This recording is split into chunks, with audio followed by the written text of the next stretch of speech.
வேதம் அழகாக சொல்லுகிறது, நீதிமான்கள் மேல் கர்த்தருடைய கண்கள் நோக்கமாயிருக்கும், அவருடைய செவிகள் அவர்கள் வேண்டுதலுக்கு கவனமாயிருக்கிறது.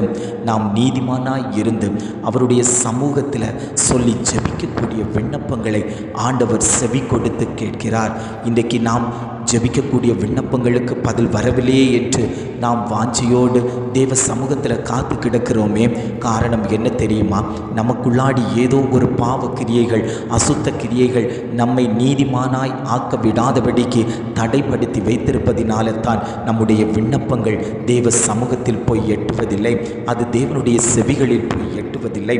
ஆண்டவர் சொல்லுகிறார், நீ நீதிமானாய் இருப்பாயானால் உன்னுடைய விண்ணப்பத்துக்கு நான் செவி கொடுப்பேன். எப்படி நீதிமானாய் இருக்க வேண்டும்?